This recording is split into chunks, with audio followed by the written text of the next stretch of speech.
They shoved her wheelchair, laughed in her face until the door opened, and every thug in the room froze, because the disabled woman they mocked wasn't alone. She was married to the most feared mafia boss on the East Coast. And when he saw their hands on her chair, the entire cafe realized something brutal. Someone wasn't walking out of there the same again. If you're hooked in and want to enjoy this story, go ahead and subscribe, and drop a comment letting me know where you're watching from. It's always amazing to see where everyone's watching. Plus, tomorrow I've got another incredible story lined up, and you definitely don't want to miss it. Alright, back to the story. The 3 tattooed thugs had made the entire cafe uncomfortable. Customers stared at their plates, and the young waitress looked like she might drop her tray at any moment. Everyone was on edge. Everyone, except for the stunning woman in the wheelchair, sitting calmly in the corner. Her lack of fear was a challenge they couldn't ignore. They saw a disabled woman, an easy target. They had no idea they were about to make the worst mistake of their lives. Her name was Sherry Holmes. She was in her mid-30 seconds, a beautiful Latina with long black hair that fell gracefully over her shoulders and deep brown eyes that seemed to pierce through pretense. She wore a fitted gray tank top and dark jeans. Her body was curvy with strong, toned shoulders and defined arms that told the story of someone who had fought through unimaginable pain. She sat with a powerful, unshakable stillness in her sleek black wheelchair. The cafe had been peaceful before they arrived.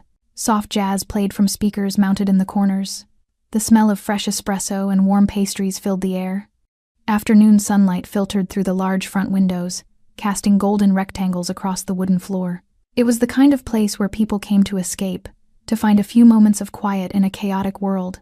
Then the door burst open. 3 men stomped inside, their presence immediately suffocating the calm atmosphere. The leader was massive, over 6 feet tall, with a shaved head that gleamed under the lights, a thick neck like a tree trunk, and arms covered completely in dark tattoos. Tribal patterns, skulls, flames, all blending together in an intimidating canvas of ink. He wore a black sleeveless vest that showed off his muscular build, and his boots were heavy, the kind that made statements with every step. His 2 companions flanked him like loyal dogs. One was shorter but just as thick, with a scarred face and cold eyes. The other was lean and wiry, with a nervous energy that made him seem unpredictable, dangerous in a different way.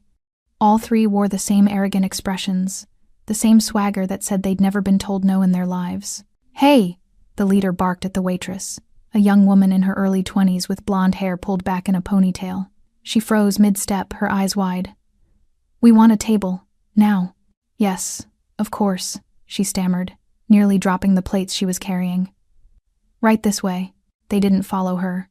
Instead, they stood in the middle of the cafe, forcing her to come back to them. The leader pointed at the largest table near the window. "That one. Clear it." There was already a couple sitting there, an older man and woman enjoying their lunch. They looked up in alarm as the thugs approached. "Move," the shorter one said flatly. The couple gathered their things quickly, the woman's hands shaking as she reached for her purse. They left without a word, abandoning half-eaten sandwiches and full coffee cups. No one said anything. No one defended them. The thugs laughed as they sat down, spreading out like they owned the place. Their voices dominated the entire room, crude jokes and loud boasts that made people wince. The leader snapped his fingers at the waitress like she was a dog. "Coffee, black, and make it fast." She nodded quickly, scurrying toward the counter. Her hands trembled as she poured, and she nearly spilled the pot. Another customer, a middle-aged businessman in a gray suit, watched from his table near the back corner. His jaw was tight, his hands clenched around his phone. But he didn't move. He didn't intervene. No one did, except one person wasn't afraid. Sherry Holmes sat at her corner table, a half-empty cup of coffee in front of her, a small plate with the remnants of a croissant beside it. She had been reading something on her phone, but now her attention was on the thugs. Not with fear, not with concern, with the calm, analytical gaze of someone assessing a situation, measuring threats, calculating outcomes. She had seen worse, far worse. The leader noticed her watching. At first he ignored it, too busy enjoying his dominance over the room. But Sherry didn't look away. She didn't flinch when he made eye contact. She didn't lower her gaze like everyone else had. That irritated him. He leaned back in his chair, staring at her openly now, his eyes traveling over her body in a way that made other customers uncomfortable. Sherry didn't react. She simply took another sip of her coffee, her expression unchanging. "You see that?" the leader muttered to his friends, jerking his chin toward Sherry. Girl in the wheelchair thinks she's tough. The wiry one snickered.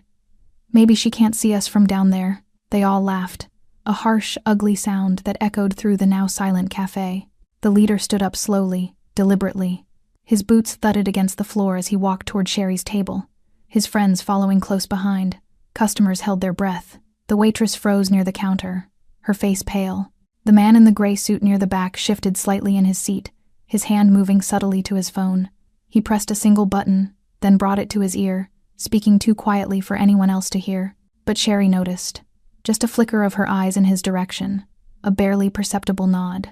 Then she turned her full attention back to the three men now standing over her table, looming like vultures over prey. The leader leaned down, planting both hands on her table, his face inches from hers. "You look awful confident," he said, his breath hot and sour. "For someone who can't even stand up." Sherry met his gaze without blinking, her brown eyes hard as stone. "You should walk away," she said quietly, "while you still can." The leader's face twisted into an ugly sneer. Sherry's warning hadn't intimidated him, it had insulted him. His friends moved closer, forming a half circle around her wheelchair, boxing her in against the corner wall. The cafe felt smaller now, suffocating, as if all the air had been sucked out of the room. "Walk away?" the leader repeated, his voice dripping with mockery. "You giving me orders now, sweetheart?" Sherry said nothing. She simply held his gaze, her expression carved from marble. That silence was louder than any scream, more cutting than any insult. It said she wasn't impressed. It said she'd seen real monsters before, and he wasn't one of them. The shorter thug with the scarred face laughed nervously, sensing something off but too stupid to understand what. He reached out and tapped the armrest of Sherry's wheelchair with his knuckles, the sound sharp and disrespectful. "Nice ride," he said. "What happened? Boyfriend dump you after you got broken?" The wiry one joined in, circling around to Sherry's side. "Maybe she fell off a stripper pole or something. Look at that body, definitely wasn't always sitting down." Their laughter was cruel, designed to humiliate, to break her down. They expected tears. They expected her to beg. They expected her to shrink. Instead, Sherry took a slow, deliberate sip of her coffee, set the cup down with perfect control, and folded her hands in her lap. When she spoke, her voice was calm, almost gentle. That made it terrifying. "You're making a mistake." The leader's eyes narrowed. He grabbed the handles of her wheelchair, actually put his hands on them, and leaned down until his face was just inches from hers.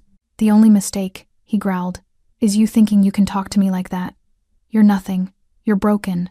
You can't even run away from me." Sherry's jaw tightened slightly, but her eyes never wavered. Inside, her mind was working like a tactical computer. She counted the distance between each thug. She noted the positions of the exits.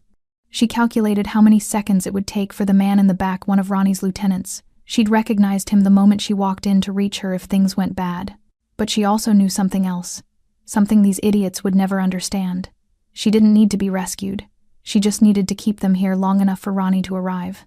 And he was already on his way. The leader's grip on her wheelchair handles tightened, his knuckles white. He jerked the chair slightly, trying to unsettle her, trying to prove he had control. "What's the matter?" he taunted. "Cat got your tongue? Or maybe you're finally realizing how much trouble you're in." Sherry felt a familiar sensation rising in her chest, not fear, but something colder. It was the same feeling she'd had 3 years ago, when she heard glass shattering in the middle of the night. The same feeling when she saw armed men pouring into their home. The same feeling when she threw herself in front of Ronnie, taking bullets meant for him. That feeling was survival instinct mixed with absolute fury, but she kept it locked down, controlled, because control was her weapon now. "I'm not in trouble," she said quietly, her voice steady as a blade. "But you are." The wiry thug laughed again, but this time it sounded forced. "Big talk from someone who can't even—" "I earned this chair," Sherry interrupted, her voice cutting through his words like steel. "I earned it, taking bullets for someone I love. I earned it surviving something you couldn't imagine in your worst nightmare." "What have you earned? The ability to scare a teenage waitress?" The leader's face flushed dark red. He wasn't used to defiance, especially not from someone he'd already decided was beneath him. His hand came up, finger pointing in her face. "You got a smart mouth for someone in your position." "My position?" Sherry's lips curved into something that wasn't quite a smile. "You don't even know what my position is." From across the cafe, the businessman in the gray suit stood up slowly. He didn't approach, didn't make a scene. He simply positioned himself closer to the confrontation, his posture alert, his hand inside his jacket. Several customers noticed him, then looked back at Sherry with sudden confusion. Who was this woman? Why did she seem so calm? Why was that man watching her like a bodyguard watching his principal? The leader finally released Sherry's wheelchair, but only to walk around and crouch down beside her, his face level with hers now, his voice dropping to a threatening whisper. I could snap you like a twig. I could tip this chair over right now. I could make you cry in front of all these people. He paused, his eyes roaming over her face. But you're pretty, so maybe I'll be nice. Maybe you apologize real sweet. And we forget this happened. Sherry turned her head slowly to look at him, and for the first time, something flickered in her eyes. Not fear. Not even anger. It was pity. You really don't know who you're talking to, she said softly. Do you? The leader opened his mouth to respond, but Sherry continued, her voice taking on an edge that made even his friends shift uncomfortably. In about 3 minutes, someone is going to walk through that door, and when he does, you're going to wish you'd listened to me. The words hung in the air like a prophecy. The cafe seemed to hold its breath. Even the thugs felt it, a shift in the atmosphere, something dangerous approaching like distant thunder. The leader stood up, trying to reclaim his confidence with a forced laugh. Your boyfriend coming to save you? That's cute. Sherry looked up at him, her brown eyes absolutely fearless. Not my boyfriend, she said quietly. My husband. Across town, in a sleek downtown office above an upscale lounge, Ronnie Holmes sat at the head of a polished oak table. The room was dimly lit, the kind of darkness that felt intentional, atmospheric. Heavy curtains blocked most of the afternoon sun, leaving only thin streams of light cutting through the shadows. The air smelled of expensive cigars and aged whiskey. Ronnie himself was a portrait of controlled power. He was tall, well over 6 feet, with a broad, muscular frame that filled out his black-fitted shirt. His bald head gleamed under the low lights, and his arms, visible where he'd rolled up his sleeves, were covered in elaborate tattoos.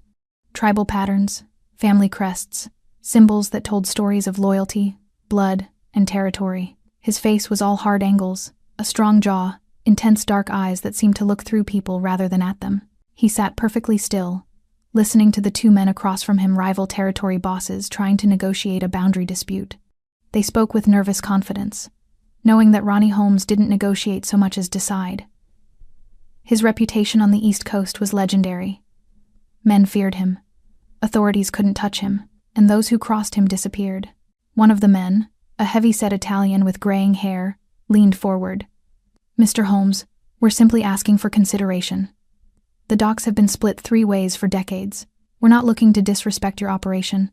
Then don't, Ronnie interrupted, his voice low and calm, but with an edge that could cut glass.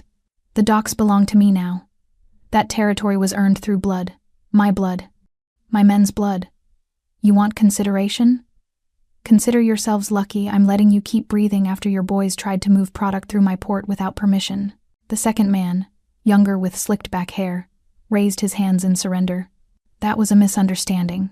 Those guys weren't authorized. I don't care about authorization, Ronnie said, his tone never rising, never showing emotion. That was what made him terrifying. He didn't need to yell. He didn't need to threaten. His presence alone was the threat. I care about respect. You come to my territory, you ask. You don't ask, you pay. Simple. The room fell silent. The 2 men exchanged glances, realizing this meeting wasn't a negotiation after all. It was Ronnie Holmes telling them how things were going to be, and their only choice was to accept it or face consequences neither wanted to imagine. Ronnie reached for his glass of whiskey, taking a slow sip, when his phone buzzed on the table. He glanced at the screen. It was Miguel, one of his most trusted lieutenants. Miguel never called during meetings unless it was critical. Ronnie's jaw tightened almost imperceptibly. He set down his glass and picked up the phone, pressing it to his ear without excusing himself from the table. Talk, he said simply. Miguel's voice came through low and urgent. Boss, we got a situation. Your wife. She's at that cafe she likes on 7th. 3 guys just cornered her. They're getting physical. The temperature in the room seemed to drop 10 degrees. Ronnie's entire body went rigid. His free hand, resting on the table, slowly curled into a fist so tight his knuckles turned white. The tattoos on his forearms seemed to darken as his muscles tensed beneath them. His face, already hard, became something carved from stone, ancient, immovable, lethal. Physical, he repeated, his voice deadly quiet. Explain. They're crowding her, boss, mocking her chair. The leader's got his hands on it. She's handling it. She's calm. But, Miguel paused. Boss, she's your wife. I know the rules. I called you immediately. Ronnie closed his eyes for exactly 2 seconds. Behind his eyelids he saw Sherry, not the strong, composed woman she was now, but the woman from 3 years ago, bleeding on their living room floor, her legs shattered from bullets meant for him, her hands still reaching for him, even as she faded in and out of consciousness. He saw her face in the hospital. He saw her tears during physical therapy. He saw every moment of pain she'd endured because she loved him, and now someone was touching her, mocking her, putting their hands on what belonged to him. When Ronnie opened his eyes again, the 2 men across the table actually flinched. They'd never seen that look before. It was beyond anger. It was beyond rage. It was the look of something primal being unleashed. Ronnie stood up slowly, his chair scraping against the floor. He didn't even look at the 2 territory bosses as he spoke. We're done here. Take the terms I gave you or don't. I no longer care. Mr. Holmes, the older man started. Leave, Ronnie said, his voice ablade. Now. They didn't argue. They gathered their things and left quickly, practically stumbling over each other to get out. The door closed behind them with a soft click. Ronnie brought the phone back to his ear. Miguel, is anyone else there? Just me, boss. I'm positioned at the back table. They don't know I'm yours. Good. Stay there. Keep eyes on her. I'm coming. Boss, you want me to bring the boys? I can have a team there in. No. Ronnie's voice was ice. This is personal. Nobody touches my wife and walks away. Nobody. He ended the call and moved toward the door, his steps measured, controlled. But inside, something violent was building, a storm that had been held back by civilization and business and strategy. That storm was about to break free. As he walked out of the building toward his car, a black luxury sedan with tinted windows, Ronnie's mind was clear, focused, tactical. He wasn't going to that cafe as a businessman. He wasn't going as a negotiator. He was going as a husband whose wife had been threatened, and God help anyone still standing near her when he arrived. Ronnie slid into the driver's seat, started the engine, and pulled into traffic. His hands were steady on the wheel, his face emotionless, but his knuckles were still white from gripping too hard. Nobody touches what's mine, he whispered to himself. The words a promise and a threat rolled into one. The cafe was 12 minutes away. He'd be there in 6. Back at the cafe, the tension had become unbearable. The air felt thick, suffocating, like the moments before a violent storm breaks. Customers sat frozen at their tables, their food forgotten, their conversations abandoned. Everyone could feel it. Something bad was about to happen. They just didn't know to whom. The leader stood directly in front of Sherry now, his massive frame blocking her view of the rest of the cafe. His friends flanked her wheelchair on either side, creating a wall of muscle and menace. They thought they had her trapped. They thought they'd broken her spirit with their words, their mockery, their physical intimidation. They couldn't have been more wrong. Your husband? The leader repeated, his voice dripping with condescension. He glanced at his friends, and they all laughed on cue. That's the best you got? Some imaginary man who's gonna come save you? The wiry thug leaned in from Sherry's left side, his breath smelling of cigarettes and cheap beer. Let me guess he's big and tough and scary, right? And he's gonna make us sorry? He laughed again, the sound grating. Lady, if your husband actually existed, what kind of man lets his crippled wife sit alone in a cafe? Sounds like he abandoned you. Sherry's fingers tightened slightly on the armrest of her wheelchair, but her face remained impassive. She'd learned long ago that showing emotion to predators only encouraged them. She'd learned that lesson in the cartel safe house where Ronnie had once taken her for protection. She'd learned it again the night bullets tore through their home. Control was survival. Calm was power. He didn't abandon me, she said quietly, her voice steady despite the anger building beneath the surface. I told him I wanted coffee alone. He respects me enough to give me space. The leader crouched down again, bringing himself eye level with her. This close, she could see the crude tattoos on his neck, the scar above his left eyebrow, the yellow tint to his teeth. He reached out and actually touched her hair, running a strand between his fingers. Respect, he said mockingly. That's cute. You know what I think? I think there is no husband. I think you're just some lonely. His hand suddenly froze mid-gesture. From across the cafe, Miguel had stood up. The businessman in the gray suit, Ronnie's lieutenant, wasn't flashy about it. He didn't shout or draw a weapon. He simply stood, adjusted his jacket, and took 3 deliberate steps closer to Sherry's table. His hand remained inside his jacket, resting on something the thugs couldn't see. The movement caught the leader's attention. He straightened up, his eyes narrowing as he looked at Miguel. "You got a problem?" Miguel's face was professionally blank. "Just stretching my legs," but he didn't sit back down.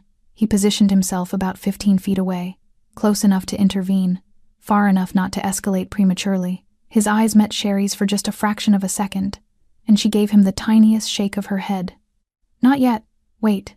The leader stared at Miguel for a long moment, trying to decide if this random businessman was a threat. Finally, he dismissed him with a snort and turned back to Sherry. "Looks like somebody wants to play hero," he muttered. Then, louder, for the whole cafe to hear. "Anybody else want to defend the cripple?" "No? Didn't think so." The shorter thug with the scarred face kicked one of the wheelchair's footrests, not hard enough to hurt, but enough to jolt Sherry slightly. "What do you need these for, anyway? You got no legs under there or something?" "Broken," Sherry said flatly. "Shattered by bullets, 2 of them, through my spine and left femur." The confession should have sobered them. It should have made them realize they were tormenting a survivor of violence, someone who'd already been through more pain than they could imagine. Instead, it only seemed to embolden them. The wiry one laughed. "Damn, what'd you do? Sleep with somebody's husband?" "No," Sherry said, her voice dropping to something cold and dangerous. "I took bullets meant for my own husband. I saved his life, and if I had to do it again, I would. Because he's worth more than all 3 of you combined." The leader's face darkened. Her defiance, her continued refusal to break, was infuriating him beyond reason. He grabbed both handles of her wheelchair and jerked it forward sharply, pulling her away from the table. "You got a smart mouth," he snarled, his face inches from hers now. "Maybe I need to teach you some manners. Maybe I need to remind you what happens to women who don't know their place." Several customers gasped. The young waitress behind the counter covered her mouth with her hand, tears streaming down her face. An elderly man at a corner table started to rise, but his wife grabbed his arm, pulling him back down, terrified. Miguel's hand tightened inside his jacket. He calculated the distance, the angles, how fast he could draw his weapon if needed, but he held position. Ronnie had been clear about the rules. Protect Sherry if her life was in danger, but otherwise let him handle it. This was personal for the boss. Sherry felt the wheelchair move beneath her, felt this stranger's hands controlling something that was intimate to her, something that had become part of her body. Rage flashed through her, hot and immediate, but she forced it down, channeled it into cold focus. She looked up at the leader, and when she spoke, her voice carried across the entire cafe. "You want to know what happens to people who threaten me?" She paused, letting the question hang. "Ask him yourself. He'll be here any second." The leader opened his mouth to respond with another mocking comment, but something stopped him. A feeling, maybe. An instinct that even violent men develop when they've survived long enough. The cafe door opened, and Ronnie Holmes walked in. The atmosphere in the cafe changed instantly. It wasn't loud. There was no dramatic crash, no shouting, no announcement, just the quiet sound of the door opening, the soft chime of the bell above it, and then footsteps. Slow, measured, deliberate footsteps that seemed to echo despite the carpeted floor. Every head turned toward the entrance. Ronnie Holmes stood in the doorway, and he didn't need to say a word. His presence alone commanded the room, sucked the oxygen out of the air, made everything else feel small and insignificant by comparison. He was tall, imposing in a way that went beyond physical height. His broad shoulders filled the doorframe, his muscular frame evident even beneath the tailored black suit jacket he wore over a dark-fitted shirt. His bald head caught the afternoon light streaming through the windows, and the tattoos visible on his neck and hands seemed to pulse with barely contained violence. His face was carved from granite, strong jaw, intense dark eyes that immediately locked onto the scene in the corner. Those eyes found Sherry first. For just a fraction of a second, something passed between them. A silent conversation that only people who'd survived hell together could have. Sherry's expression softened almost imperceptibly. Relief, love, and something that might have been vindication. She'd told them he was coming. She'd warned them. They hadn't listened. Ronnie's gaze traveled from his wife to the 3 thugs surrounding her wheelchair. His expression didn't change. He didn't rage or shout. He simply looked at them the way a predator looks at prey that doesn't yet know it's dead. The entire cafe held its breath. The leader still had his hands on Sherry's wheelchair handles. He hadn't released them yet, hadn't processed what was happening. His 2 friends, however, felt it immediately. The wiry one's cocky smirk faltered. The shorter one with the scarred face took an involuntary step backward. Ronnie walked forward. Not rushing, not running, just walking with the kind of terrifying calm that said he was completely in control, completely confident, and completely willing to destroy anything in his path. His footsteps were the only sound in the cafe. Even the soft jazz music playing through the speakers seemed to fade into silence. Customers shrank back in their seats. The young waitress pressed herself against the wall behind the counter. The elderly couple in the corner clutched each other's hands.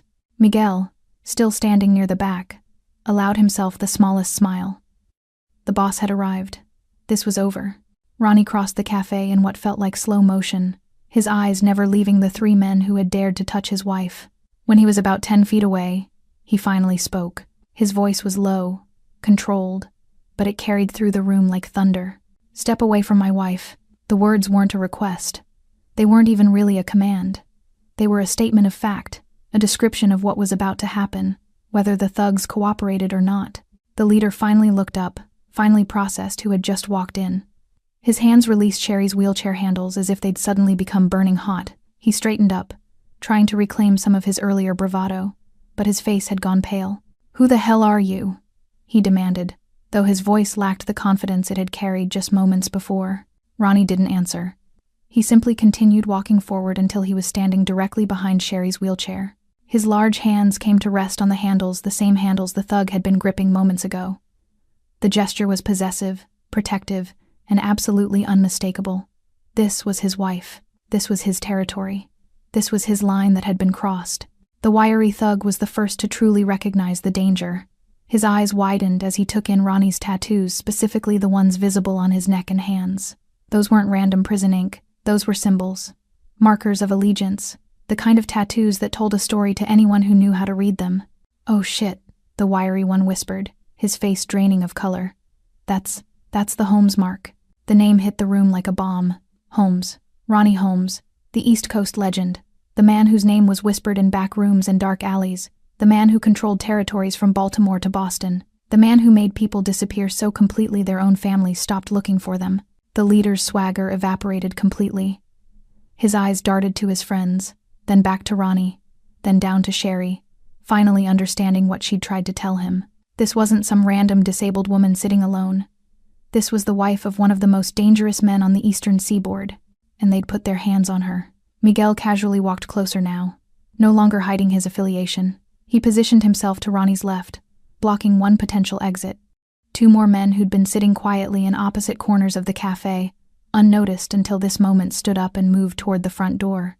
They weren't drawing weapons. They didn't need to. Their message was clear. Nobody was leaving until the boss decided they could. Ronnie's hands remained on Sherry's wheelchair handles. He leaned down slightly, his voice softening as he spoke to her, though everyone in the cafe could hear him. "Are you hurt?" "No," Sherry answered calmly. "They were loud, disrespectful, stupid, but I'm fine." "Did they touch you?" "They touched my chair. One of them touched my hair." Ronnie straightened back up, and when he looked at the three thugs again, his eyes had gone completely cold. Not angry anger would have been warmer. This was something else, something ancient and merciless. "You touched my wife," he said quietly. "You mocked her disability. You put your hands on her wheelchair." He paused, letting each word sink in like a death sentence. "Do you understand what you've done?" The leader tried to speak, his voice cracking. "Look, man, we didn't know. You didn't need to know." Ronnie interrupted, his voice still deadly calm. "You just needed to be a decent human being. You just needed to leave a woman alone. But you couldn't do that, could you?" The silence that followed was deafening. The three thugs stood frozen, their earlier bravado replaced by something raw and primal, pure, unfiltered fear. "The kind of fear that comes when you realize you've made a mistake that can't be undone, said words that can't be taken back, crossed a line that has deadly consequences on the other side." The leader's mouth opened and closed like a fish gasping for air. Sweat beaded on his forehead despite the comfortable temperature in the cafe. His eyes darted toward the door, calculating escape routes, but Miguel stood there with two other men, all three wearing the same cold, professional expressions. There was no escape. Ronnie's hands remained on Sherry's wheelchair handles, a gesture both tender and territorial. He stood there like a mountain, immovable, ancient, carved from something harder than stone. His presence dominated the entire space, making the cafe feel smaller, the air heavier, the danger more immediate. "I asked you a question," Ronnie said quietly, his voice carrying the weight of absolute authority. "Do you understand what you've done?" The wiry thug, the one who'd been so quick with cruel jokes minutes earlier, actually trembled. We didn't mean..." "Didn't mean what?" Ronnie interrupted, his tone never rising but somehow becoming more intense. "Didn't mean to mock a disabled woman? Didn't mean to put your hands on someone who couldn't defend herself? Didn't mean to terrorize an entire cafe full of innocent people?" He paused, letting the questions hang like accusations. "Which part didn't you mean?" The shorter one with the scarred face tried to step backward, but one of Ronnie's men had positioned himself there, blocking the path. The thug bumped into him and jumped like he'd touched a live wire. Ronnie's gaze swept over all three of them, reading them like books. He'd dealt with men like this his entire life, bullies who preyed on the weak, cowards who hid their fear behind aggression, small-time criminals who thought violence made them powerful. They disgusted him. "You," Ronnie said, pointing at the leader. "What's your name?" The big man swallowed hard. Tommy. Tommy Riggs." "Tommy Riggs," Ronnie repeated, as if memorizing it. "And you thought it was acceptable to put your hands on my wife's wheelchair? To lean into her face? To mock the injuries she sustained saving my life?" Tommy's face went from pale to gray. "I didn't know." "You keep saying that," Ronnie interrupted, his voice taking on a sharp edge. "Like ignorance is an excuse. Like not knowing who she was made it acceptable to treat her that way." He leaned forward slightly, and Tommy actually flinched. "Let me explain something to you, Tommy Riggs. Even if she wasn't my wife, even if she was just a random woman sitting alone, what you did was unforgivable. You understand that?" Tommy nodded frantically, unable to form words. Ronnie's hands tightened on the wheelchair handles, and for a moment, his controlled facade cracked. Emotion bled through rage, yes, but also something deeper, pain. The memory of almost losing Sherry 3 years ago, the memory of her blood on his hands, the memory of thinking she might die because of him, because she'd loved him enough to take bullets meant for his chest. "This woman," Ronnie said, his voice rough with suppressed emotion, "survived things that would have killed you. She took bullets that were meant for me. She lost the ability to walk, protecting the man she loves. She fought through pain you can't imagine, went through surgeries and physical therapy and more suffering than you'll ever know." His eyes bored into Tommy. "And she did it with more grace and strength than you've shown in your entire pathetic life." The cafe was absolutely silent. Even the background music had stopped. Someone had turned it off. Every customer sat transfixed, watching this scene unfold like a movie they couldn't look away from. The young waitress behind the counter had tears streaming down her face, but they weren't tears of fear anymore. They were something else. Awe, maybe, or recognition of something profound happening in front of her. Sherry sat perfectly still in her wheelchair, Ronnie's hands protective on the handles behind her. Her expression was calm, but her eyes glistened slightly. Hearing Ronnie defend her, hearing him articulate the pain she'd endured, the sacrifice she'd made, it touched something deep inside her. They didn't talk about that night often. It was too painful, too raw, even after 3 years. But now he was laying it bare for these strangers, these thugs who'd thought she was weak. Ronnie stepped around the wheelchair, positioning himself between Sherry and the 3 men. Up close, the size difference was even more apparent. He towered over them, his muscular frame making them look small despite their earlier intimidation tactics. "You want to know who I am?" Ronnie asked quietly. "My name is Ronnie Holmes. I control everything from the ports to the product pipelines in this city. Politicians know my name. Police commissioners avoid my gaze. Other crime families pay tribute to operate in my territory." He paused. "But none of that matters compared to this. I'm the husband of the woman you just disrespected." The wiry thug made a small whimpering sound. Ronnie took 1 step closer to Tommy, close enough that the bigger man had to tilt his head back to maintain eye contact. When Ronnie spoke again, his voice was barely above a whisper, but everyone in the cafe heard it clearly. "Did you really think," Ronnie asked, "that a woman like her would be unprotected?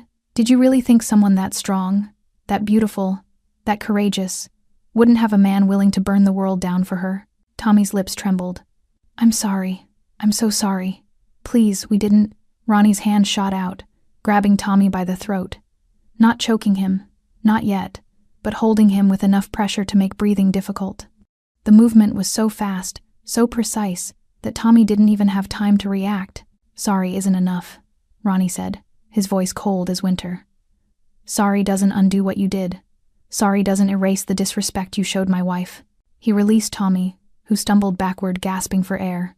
But, Ronnie continued, you're going to have a chance to make this right. You're going to apologize to her properly. On your knees. Tommy Riggs stood frozen, his hand rubbing his throat where Ronnie's grip had left red marks. The demand hung in the air like a guillotine blade waiting to drop. Apologize. On your knees. To the woman they'd mocked, belittled, thought was defenseless. Tommy stammered, his eyes darting between Ronnie and Sherry. I said I'm sorry. Not to me. Ronnie cut him off, his voice like ice.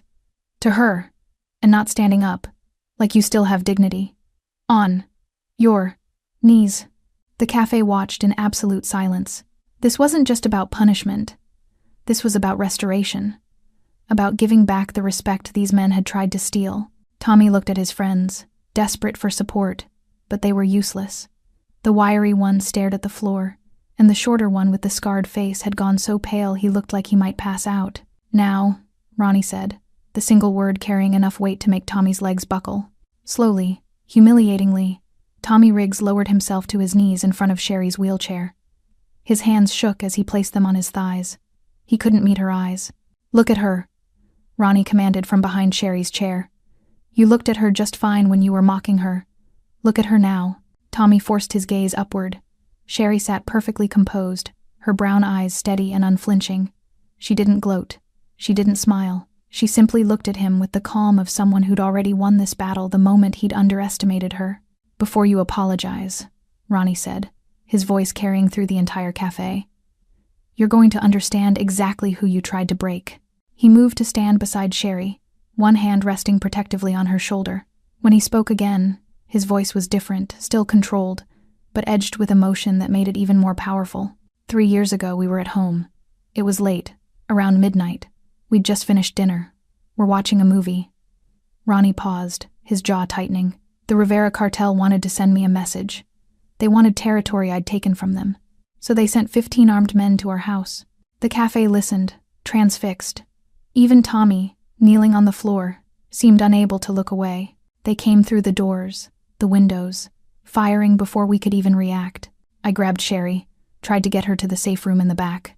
Ronnie's hand tightened on her shoulder, a gesture of both pain and pride. But they were too fast. Too many of them. I took a hit to the shoulder, not fatal, but enough to slow me down. I stumbled, fell. Sherry's eyes glistened, remembering that night with crystal clarity. The sound of breaking glass, the smell of gunpowder. Ronnie's blood on her hands. They had me, Ronnie continued, his voice rough. 2 of them, rifles aimed at my chest. Point blank. I was dead. Should have been dead. He looked down at Sherry, and his hardened expression cracked slightly, but she threw herself between us. Several customers gasped. The young waitress covered her mouth with both hands. She didn't hesitate, Ronnie said, his voice breaking slightly. Didn't think about herself, just moved, fast enough that the bullets meant for my heart hit her instead. He paused, his hand moving from her shoulder to gently touch her hair. 2 rounds, one through her lower spine, one shattered her left femur. The doctor said she shouldn't have survived the blood loss alone. Sherry reached up and placed her hand over Ronnie's, their fingers intertwining. When she spoke, her voice was steady, but everyone could hear the emotion beneath it. I wasn't going to let them take you from me, she said simply. Not then, not ever. She stayed conscious long enough to tell me where the panic button was, Ronnie continued. Long enough to save both our lives. My men arrived in 4 minutes. We held them off until then. His eyes hardened as he looked back at Tommy. She spent 6 months in the hospital. 3 major surgeries. Another year in physical therapy learning to live with paralysis. Pain that would have broken most people. Tommy's face had gone from gray to green. He looked like he might be sick. And through all of it, Ronnie said, his voice strengthening, she never complained. Never asked why me. Never showed weakness to our enemies or fear to the families who thought we were vulnerable. He looked directly at Tommy now. She became stronger, more dangerous, more respected than most men in my organization. Sherry's chin lifted slightly, pride evident in her posture. She had survived.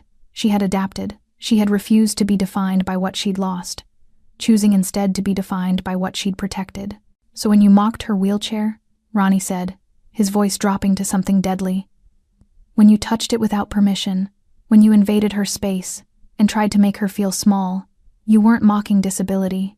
You were mocking courage, sacrifice, love that's stronger than bullets. The silence that followed was profound. Several customers were crying openly now. The elderly man in the corner had his arm around his wife, both of them looking at Sherry with something approaching reverence.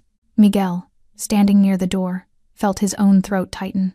He'd heard the story before, but hearing the boss tell it publicly, with such raw emotion, drove home just how much Sherry Holmes meant to him, how far Ronnie would go to protect her. Ronnie looked down at Tommy, still kneeling on the floor. Now, knowing who she really is, knowing what she's survived, knowing what she sacrificed, apologized to my wife. Tommy's voice came out cracked and broken. Mrs. Holmes, I'm so sorry. I was wrong. About everything. You're incredible. I'm sorry. Sherry looked at him for a long moment, then nodded once. I accept your apology, she said quietly. But you'll remember this moment for the rest of your life. Every time you see someone in a wheelchair, someone who looks vulnerable, you'll remember that you don't know their story. You don't know what they've survived. Yes, ma'am, Tommy whispered. Ronnie's expression remained hard. Your friends. They apologized too. The wiry thug and the shorter one with the scarred face exchanged terrified glances. They'd watched their leader, the man who'd always seemed invincible to them, the man who'd taught them how to intimidate and dominate, reduced to a trembling mess on his knees. Now it was their turn. Move, Ronnie commanded, his voice leaving no room for hesitation. They stumbled forward, nearly tripping over each other in their haste to comply. The wiry one dropped to his knees first, his thin frame shaking visibly. The shorter one followed, his scarred face twisted with fear and shame. Ronnie walked slowly around Sherry's wheelchair, positioning himself where he could see all three men kneeling before his wife. The image was powerful, three bullies who'd terrorized an entire cafe, now humbled, broken, forced to face the consequences of their cruelty. You, Ronnie said, pointing at the wiry one. What did you say to my wife? Repeat it. The man's voice came out as barely a whisper. I made jokes about her wheelchair, about how she got it. I said terrible things. Louder, Ronnie demanded. Everyone in this cafe heard you the first time. Let them hear you now. The wiry thug's voice cracked as he spoke louder. I mocked her disability. I made jokes about her body. I suggested she'd fallen off a stripper pole. I was cruel and disrespectful and wrong. Tears actually started rolling down his cheeks. Mrs. Holmes, I'm so sorry. I'm disgusting. I'm ashamed. Please forgive me. Sherry studied him with those calm brown eyes that had unnerved them from the beginning. She could see his fear was genuine, his shame real. But she also knew that fear alone wouldn't change him. Only understanding would. Do you have a mother? She asked quietly. The question caught him off guard. Yes, ma'am. Would you want someone to treat her the way you treated me today? His face crumpled completely. No. God, no, never. Then remember this feeling, Sherry said, her voice firm but not cruel. Remember how small you feel right now. And next time you see someone you think is vulnerable, remember that they're someone's daughter, someone's mother, someone's wife. They matter. Their dignity matters. Yes, ma'am, he whispered, his head bowing. I'll never forget, I swear. Ronnie turned to the shorter one with the scarred face. Your turn. This one was different. He'd been the most physically aggressive, the one who'd kicked Sherry's wheelchair, who'd tapped it disrespectfully with his knuckles. His apology needed to be more than words. I put my hands on your wheelchair, he said, his voice thick with emotion. I kicked it. I treated it like it was nothing, like it was just an object. But it's not. It's part of you. It's your mobility, your independence. It's how you move through the world. He looked directly at Sherry, and genuine remorse filled his eyes. I violated your space. I disrespected something intimate and personal. Mrs. Holmes, I am deeply, truly sorry. There's no excuse for what I did. Sherry felt something shift in her chest. This apology felt different, more aware, more conscious of the specific harm he'd caused. Her wheelchair wasn't just a chair. It was an extension of her body, something she relied on, something personal. Most people didn't understand that. But he did now. Apology accepted, she said softly. But understand something. When you touch someone's wheelchair without permission, when you move it or kick it or lean on it, you're touching them. You're violating their autonomy. You wouldn't grab someone's arm and move them around without asking. The same applies here. I understand now, he said, and she believed him. I'll never do it again. To anyone. Ronnie watched the exchange carefully, his expression still hard but perhaps fractionally softer. These men had learned something today. Whether that lesson lasted beyond their current fear remained to be seen, but at least the seed had been planted. The waitress, Ronnie said suddenly, his voice cutting through the heavy atmosphere. The young woman you terrorized when you walked in. Apologize to her. All three men turned toward the counter where the waitress stood, her eyes red from crying, her hands still trembling slightly. They rose from their kneeling positions. Ronnie hadn't given permission, but he didn't stop them either, and approached her slowly, carefully, like beaten dogs approaching their owner. Tommy spoke first, his voice hoarse. Miss, we treated you terribly. We were aggressive and disrespectful. We made you afraid in your own workplace. That's unacceptable. I'm sorry. The waitress looked at them, then passed them to where Sherry sat watching. Something in Sherry's calm, dignified presence gave her strength. She straightened slightly, finding her own voice. You made me feel unsafe, she said, her voice shaking but growing stronger with each word. You made me feel like I didn't matter, like I was just there to serve you and take your abuse. You ruined what's supposed to be a peaceful place for everyone here. You're right, the wiry one said. We did all of that, and we're sorry, truly. The waitress nodded slowly, accepting their apologies but not absolving them of guilt. She didn't owe them forgiveness, and she didn't give it. She simply acknowledged their words and turned away, reclaiming her dignity. Ronnie gestured toward the other customers, most of whom were still watching in stunned silence. Everyone else in this cafe. You frightened them. You ruined their afternoon. Apologize. The three men turned to face the room. Tommy cleared his throat, his voice carrying across the space that they dominated with such arrogance just minutes earlier. We're sorry, he said to everyone. We came in here acting like we owned the place. We were loud, disrespectful, and threatening. We made you all uncomfortable and afraid. That's not okay. We're sorry. A few people nodded. Others just stared. One older woman actually spoke up, her voice sharp with judgment. You should be ashamed of yourselves. Grown men acting like children, worse than children animals. Yes, ma'am, Tommy said, accepting the rebuke. We are ashamed. Ronnie let the moment hang for several seconds, watching the three men squirm under the collective gaze of everyone they'd wronged. Then he walked back to stand behind Sherry's wheelchair, his hands returning to the handles in that protective, possessive gesture. You're going to leave now, Ronnie said, his voice quiet but absolute. You're going to walk out of this cafe, and you're never coming back. You're going to stay out of this neighborhood entirely. If I hear you've caused trouble anywhere near here, if I hear you've disrespected anyone else the way you disrespected these people today, there won't be apologies or second chances. Do you understand?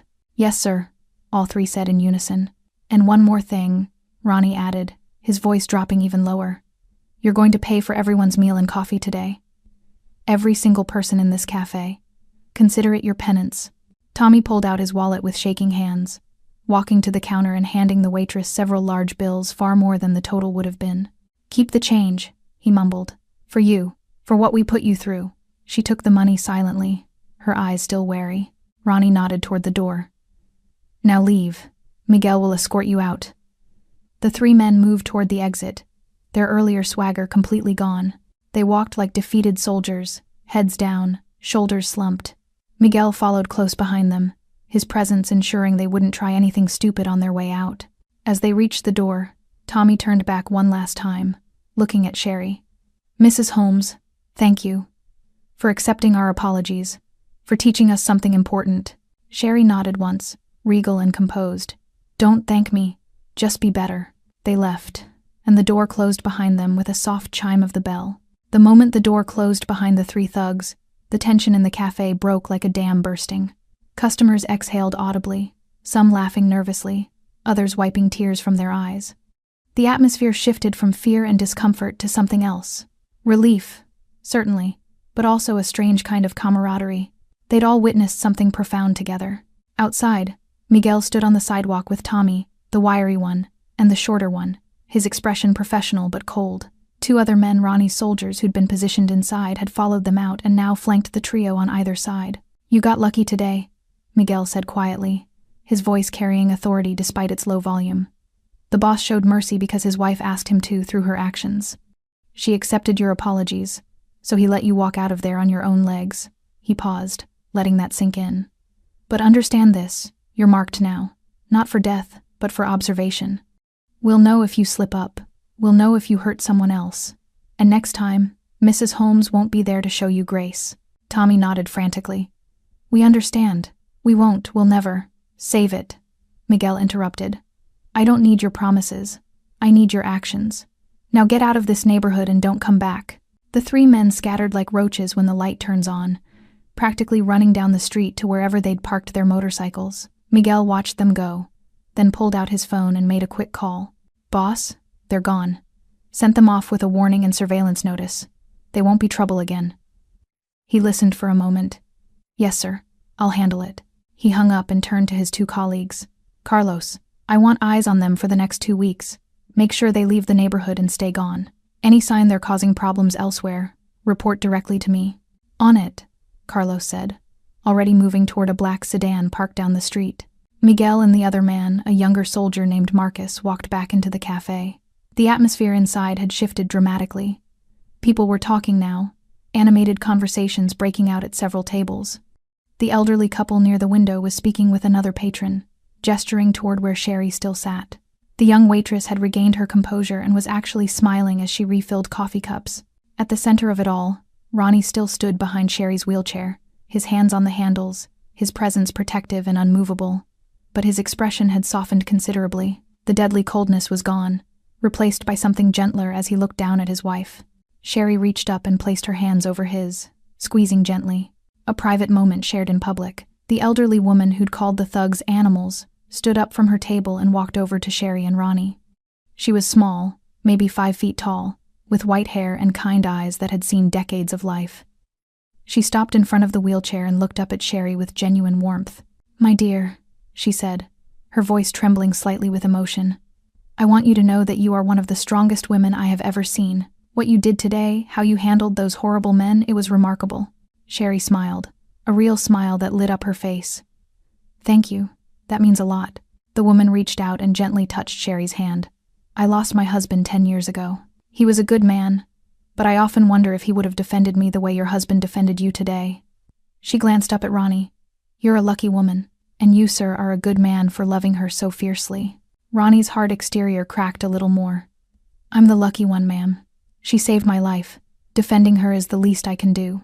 The elderly woman nodded, patted Sherry's hand once more, then returned to her table. But her gesture opened a floodgate. Several other customers approached, not crowding, not overwhelming, but simply wanting to acknowledge what they'd witnessed.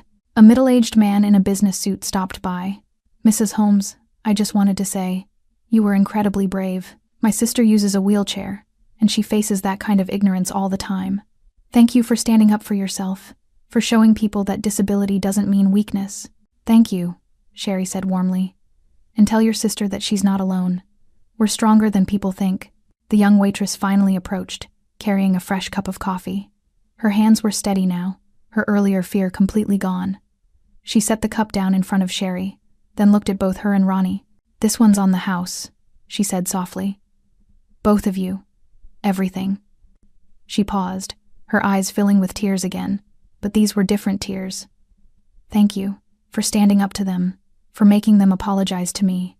No one's ever done that before. Sherry reached out and squeezed the young woman's hand. You deserve that apology. Don't ever let anyone make you feel less than you are. The waitress nodded, wiping her eyes, then returned to the counter with a genuine smile. Miguel approached Ronnie and spoke quietly. Boss, I've got Carlos tailing them. Marcus and I can stay if you want additional security, but I think the threat's neutralized. Ronnie glanced around the cafe, assessing. The atmosphere was peaceful now, almost celebratory. People were relaxed, talking, laughing. The darkness the thugs had brought had been completely dispelled. Go, Ronnie said. But stay within call range. I'm taking Sherry home soon.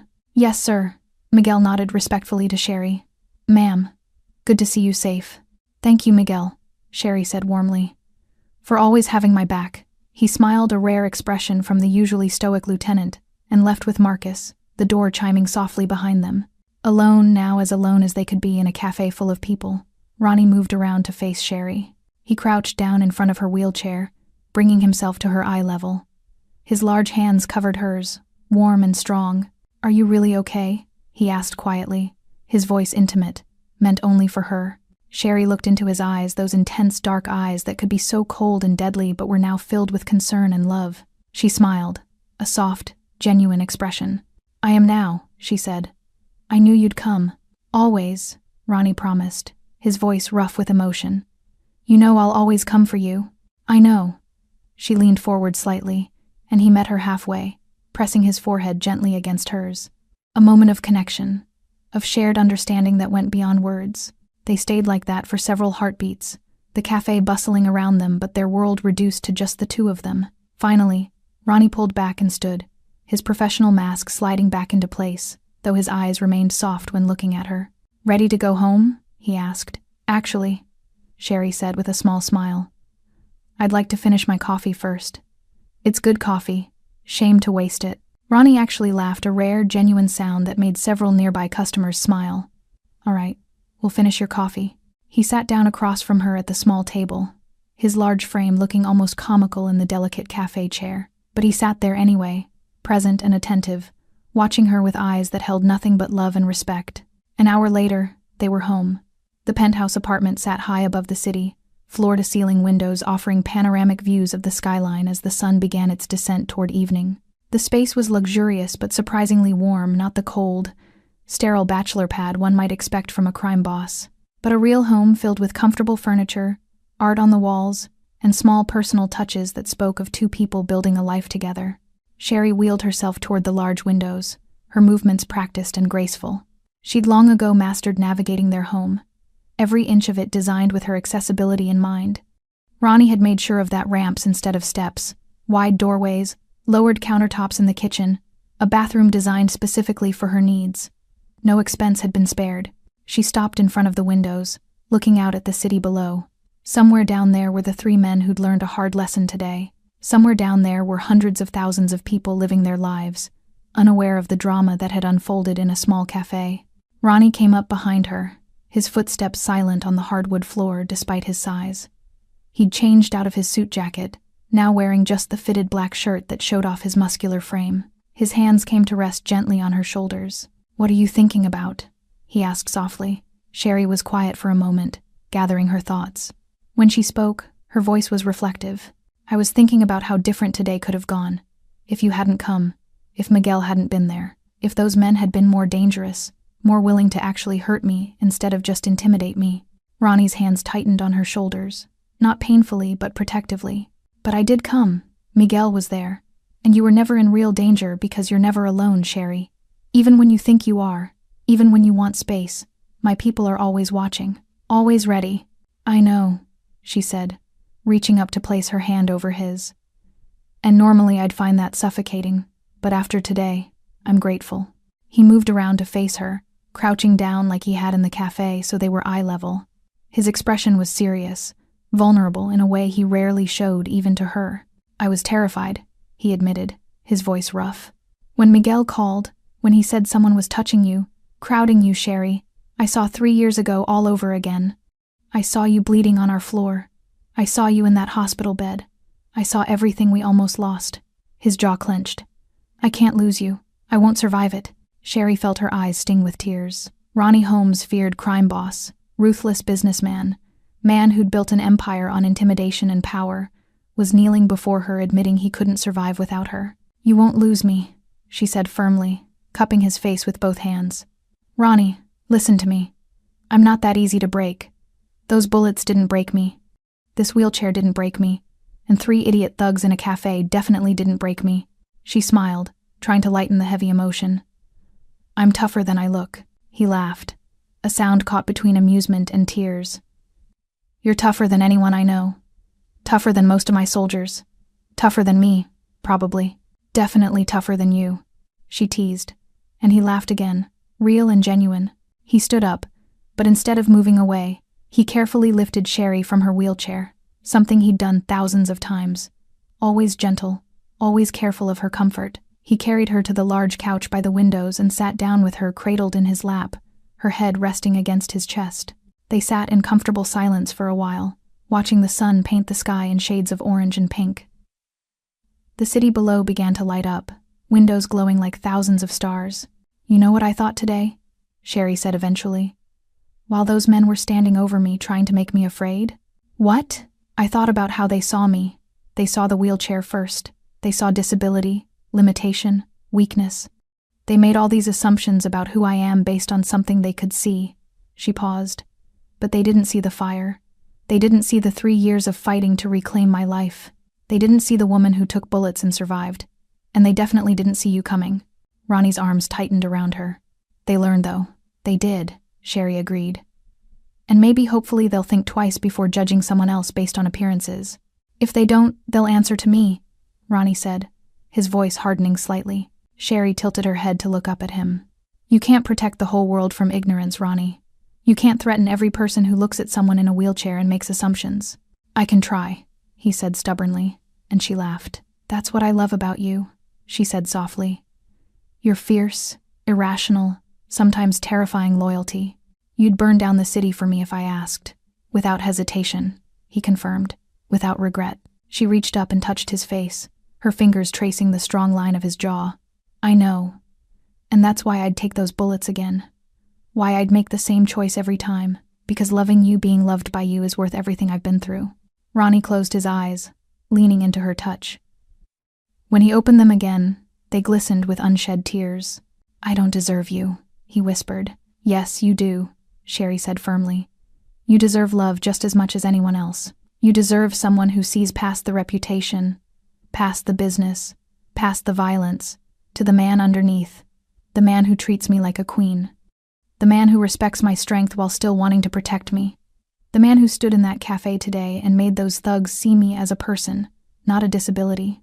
They kissed then, soft and tender, a reaffirmation of everything they'd survived together and everything they would face in the future. When they finally pulled apart, the sun had fully set. The city was dark except for its thousands of lights, beautiful and alive with possibility. "You hungry?" Ronnie asked, practical even in emotional moments.